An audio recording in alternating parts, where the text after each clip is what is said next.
Pro Group Management. Workers' comp that works for you.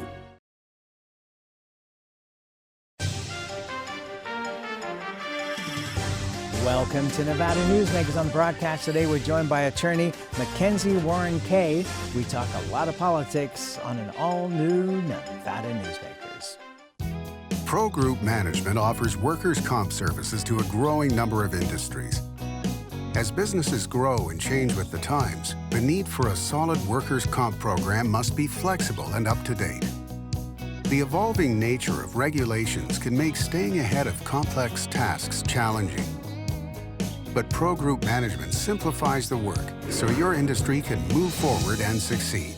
Pro Group Management. Workers' comp that works for you. Retail's impact on Nevada's economy? Enormous. 8,600 businesses, large and small, employing 145,000 workers. And last fiscal year, retail paid tax on nearly $60 billion in sales. We're the Retail Association of Nevada. We support retail, we help it grow, and we mean business. RANNV.org.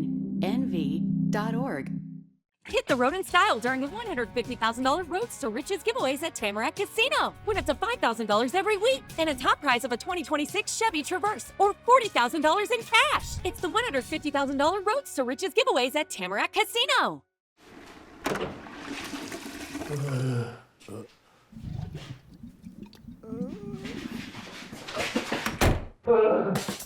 It happens. And when it does, there's UMC Quick Care. The Nevada Builders Alliance has been protecting the interests of the construction industry for over 50 years. Our programs save members thousands of dollars every year and allow them to provide much-needed benefits to their employees. Our industry also allows Nevada to grow. If you're thinking about a career in the construction industry, reach out. And if you haven't thought of a career in construction, what are you waiting for? We are the Nevada Builders Alliance. This is Nevada Newsmakers with host Sam Shad, a no-holds-barred political forum. Now, from the Nevada Newsmakers broadcast headquarters, here is Sam Shad. And back on Nevada Newsmakers, we are delighted to welcome back to the program Mackenzie Warren Kay. She's an attorney with Brownstein Hyatt Farber and Schreck. Pleasure to have you back. It's always fun to be on with you, Mr. Shad. Thank you. So let's start out with what in the world is going on in New York City in the mayor's race. Wow. Well, I mean, I think it just goes to show that everything is different. Never doubt the underdog. We hear the term grassroots.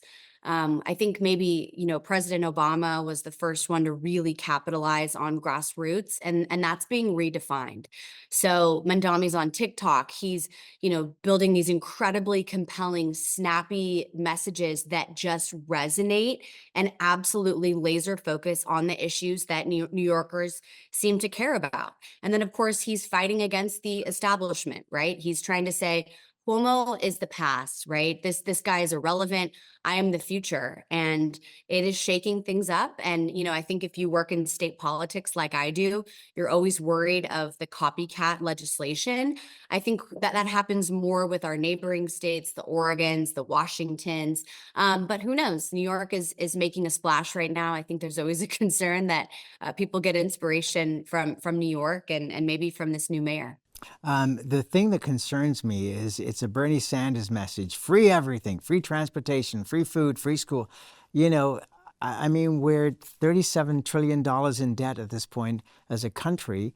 The federal government has cut off some major projects in New York City and New Jersey, that tunnel going under the Hudson.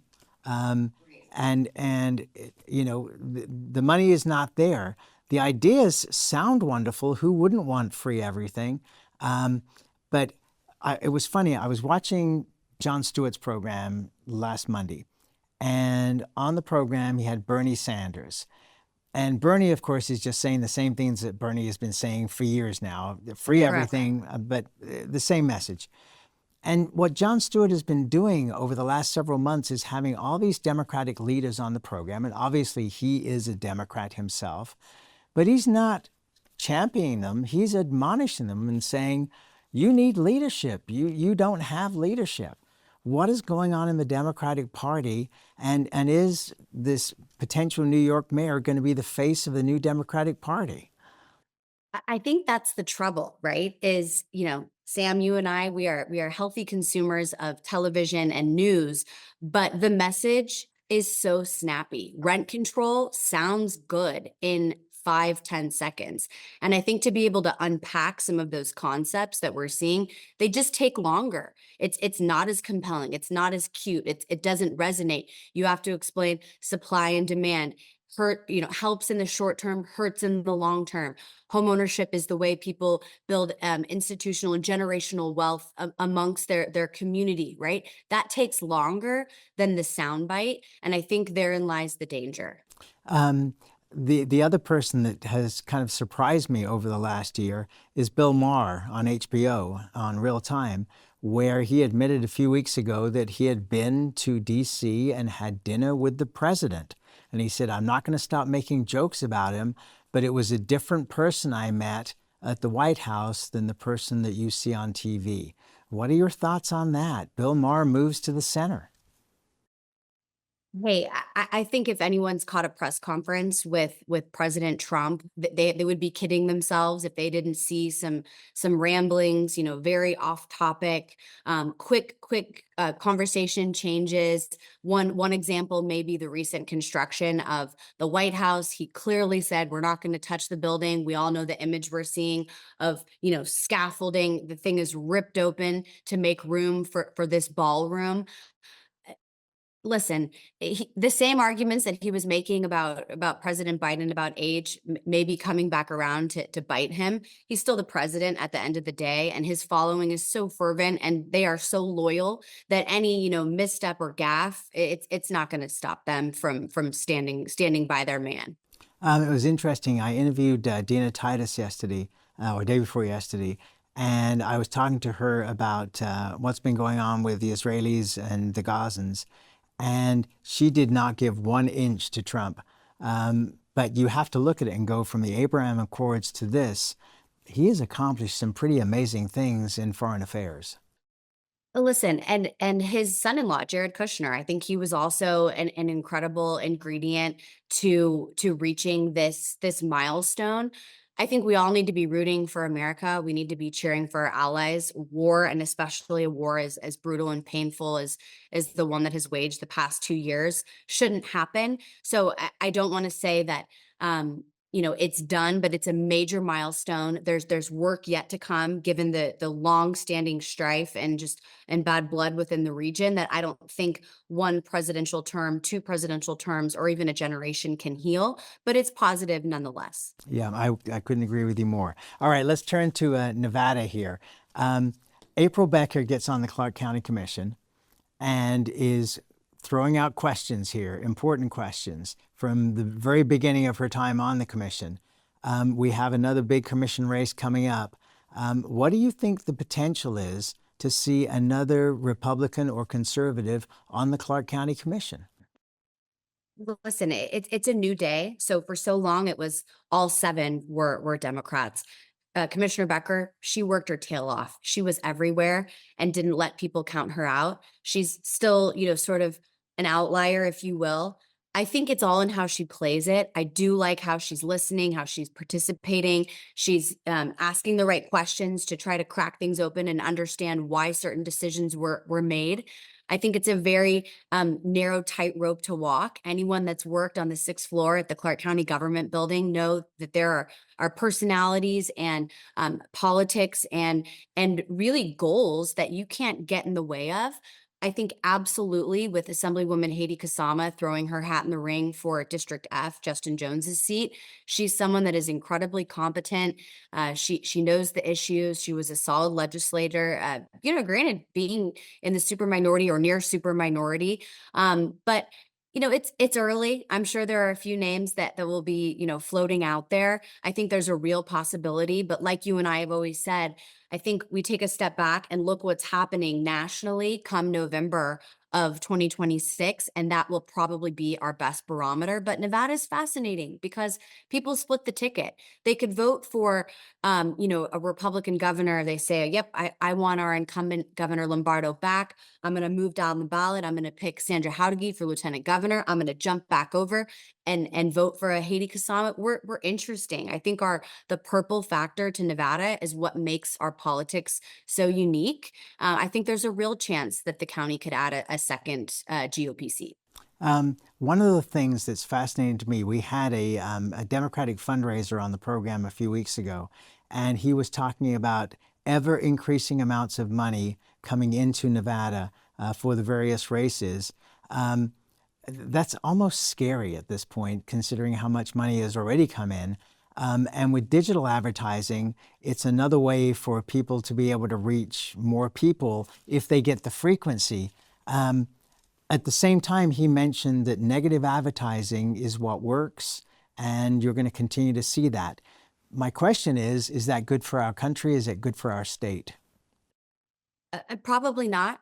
I mean, but if you catch a press conference, maybe on either side of the aisle, I don't think that rhetoric is necessarily good for our country. That's just the state of affairs.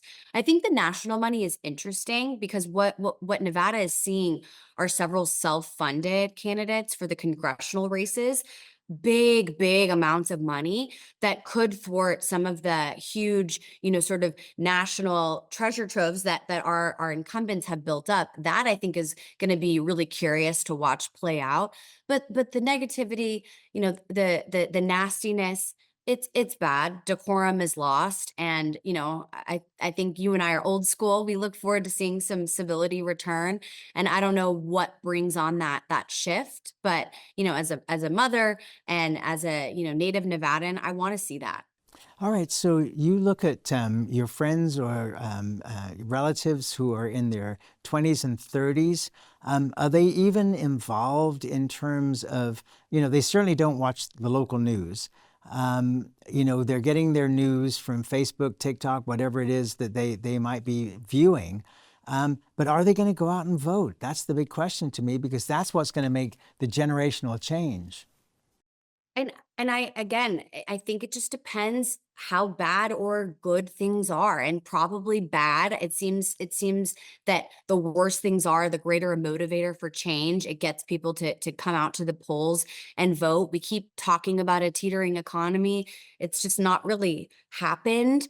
But I think if affordability for the everyday young person, the 20 and 30-year-old that you quote, come next November, I do think they get out. The question is what issues are being amplified? What are the things that are touching their lives?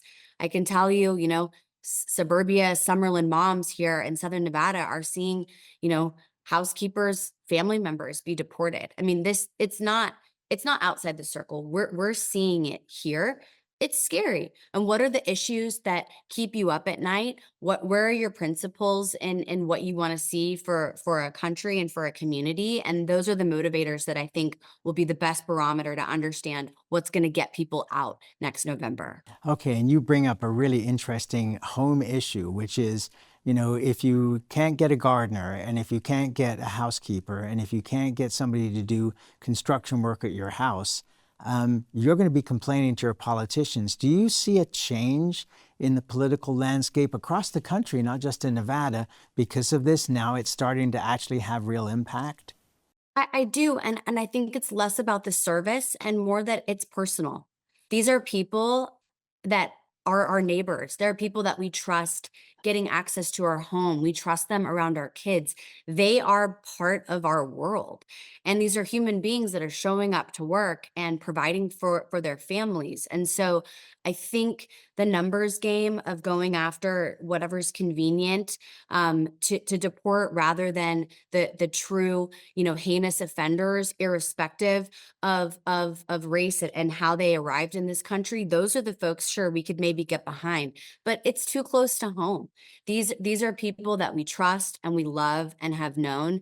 And I think that line, once it starts to get sharpened for many American families, especially in the upper middle to upper class, that have these sorts of experiences, I think that's a motivator. You know, when we were back in D.C. for our 13th annual Nevada Newsmakers Goes to Washington, I talked to the congressional delegation about the fact that if the Trump administration has shut down the border, and there is certainly discussion with professionals in that industry that maybe it's not as shut down as they would like it to be, but let's just say, for example, it is shut down. Where is Congress coming up with the other side of the equation? Because we've always talked about comprehensive immigration reform, and everybody said, well, it's just too difficult to do both sides of it. You know, you can't have the border shut down and amnesty and all. Well, we've got the border shut down. What about coming up with a plan? And I don't see our delegation or anybody else's delegation doing anything about the other side of it.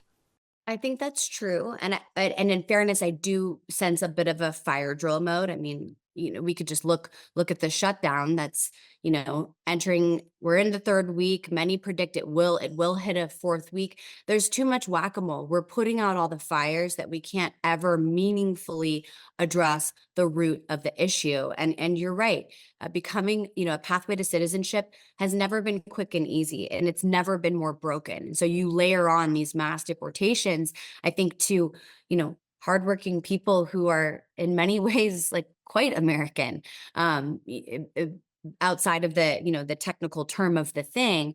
I think that's a problem.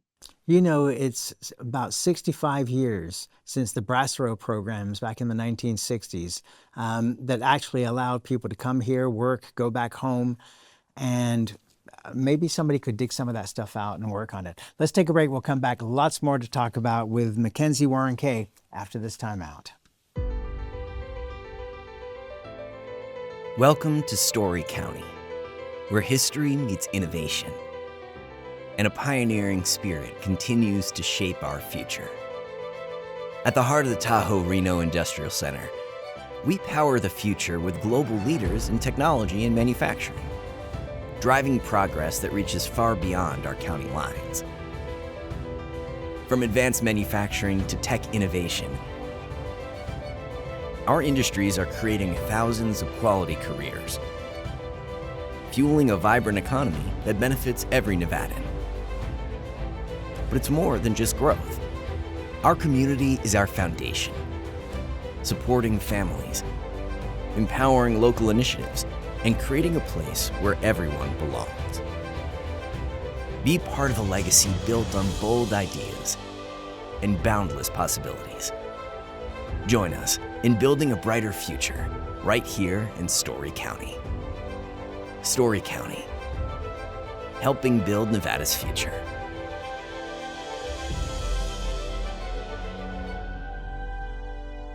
No tricks, just treats at the Carson Valley Inn during the $100,000 Monster Pirate Treasure giveaways. Thousands in cash and free play giveaways every week. A monstrous $25,000 in guaranteed grand prize giveaways. Don't ghost these giveaways. Halloween awaits at the Carson Valley Inn. As you know, Reno is booming.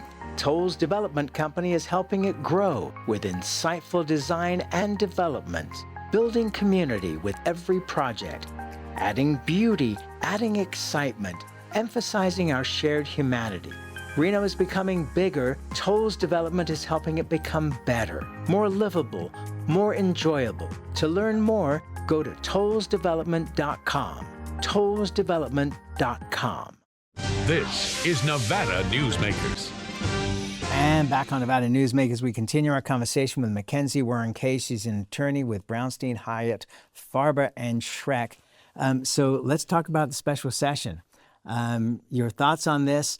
The movie bill with the transferable tax credits. Robin Titus was on the program the other day. She sounded like a solid no. Steve Yeager was not thrilled during session that this was going to go through. But obviously, very important forces are pushing this strongly. What's your thoughts?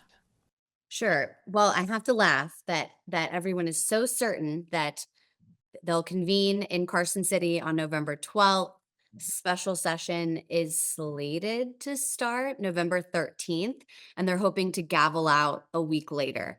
When has Carson City ever been predictable? We laugh. I'm probably booking a hotel for 2 weeks. Seriously. Yes, if given an inch, they'll take what they can, and in some sense, I don't fault our lawmakers. I mean, the process is so blunted by this brutal 120-day period, and things went poorly at the end of session. And I think what's interesting is about the film tax is that the legislature it squeaked out of the assembly. It never came before the Senate for a vote, and I think it was very understood that there were not the votes in the Senate. Flash forward now, late October, now the assembly's having issues. And now we don't know if we can get it through the assembly with, I think, some of the old wounds and concerns and fractions over the Senator Lang bill still exist in the Senate. So to me, as we sit here today, film is not a done deal. I think what's looking more certain is the crime bill, Governor Lombardo's crime bill, aspects of the governor's healthcare bill, and probably some quick appropriation fixes on some monies as it relates to housing that wasn't funded. I mean, those are the rumors as they swirl. Granted, well sourced from folks in the know, but I think the governor and his team are closely guarding that agenda.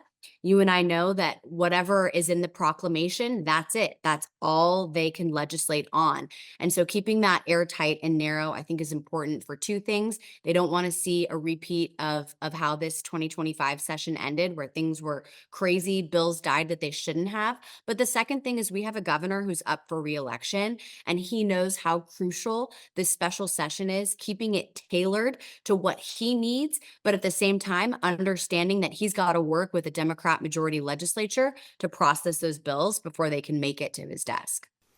Oh boy, 2 weeks in the capital city. All right, let's take another break. We'll be right back with Mackenzie Warren Kay after this time out. The trucking industry is the most resilient link in the supply chain, moving 95% of our freight in the Silver State. And while essential, the road isn't always smooth. Supply chain disruptions, rising fuel costs, and unrealistic rules and laws that hamper our ability to serve our customers and country. Our prosperity and every sector of the economy, manufacturing, mining, medicine, and food from farm to table, is tied to trucks. There's nothing without trucking.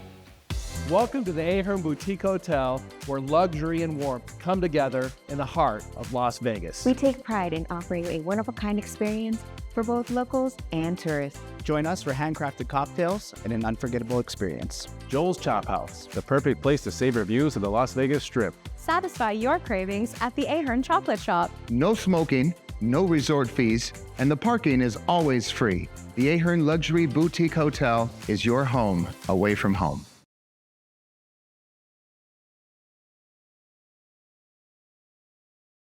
For 50 years, Nevada Heating has been keeping people comfortable in their homes. At Nevada Heating, call the Do It Right guys and get the air conditioning back on today. That's the Nevada Heating way. Why sweat for days on end when Nevada Heating can get your air conditioning fixed today? Call us today and we'll fix it today at 323-5585. You're in trouble with the law. It's easy to think you'll lose everything, but there is hope. I'm Attorney Orrin Johnson. Your first step is to hire a serious attorney with the experience to successfully navigate the legal system for you. Sometimes hope means addiction treatment instead of jail, and making sure you're treated fairly. Sometimes hope means fearless trial attorneys will stand up to the government when they get it wrong. Call or text Orrin Johnson Law. We'll make a plan. You'll take back your life. This is Nevada Newsmakers. And back on Nevada Newsmakers, we continue our conversation with attorney Mackenzie Warren Kay of Brownstein Hyatt Farber Schreck. Interesting development in the lieutenant governor's race. I thought that Stavros Anthony might have it in the bag until this week. Sandra Jauregui, she's a force, number 3 in the assembly, and has really taken on some major policy issues. I think last session was particularly notable for her. She was a large champion of Governor Lombardo's housing bill. Really, over the course of her career, she has taken on housing as a top issue, and she's done it in a bipartisan way. I think she's a real contender, a real player, and I think it's going to be an interesting race. I think we have to expect some ballot jumping and some ballot hopping. I think naturally folks are going to connect her to AG Ford. She, is running as a Democrat, and I think for her, she's going to have to expect people to jump around on that ballot. But I would not count her out one bit. No, but suddenly I think there's going to be a lot of money in that race. There is. Lieutenant Governor gets bills, and she's a policy person. She, is excited, I think, about boosting the economy. These are issues that she already took on and were close to her heart as a legislator. And so I think the LG's race matters. Maybe it has more relevancy than it did before, because I think we're all understanding that, her future goes beyond just this race. And so, yes, it's investing in this person that's charged with a really important job, particularly if we head toward a downturn, but it's investing in a race of someone that has future aspirations. I mean, the same could be said for Stavros. He moved from the council to the legislature. So it's all in the trajectory path as we know it goes in our small state. Yes, and of course he started out on the Board of Regents as well. I forgot that. After he had done that. All right.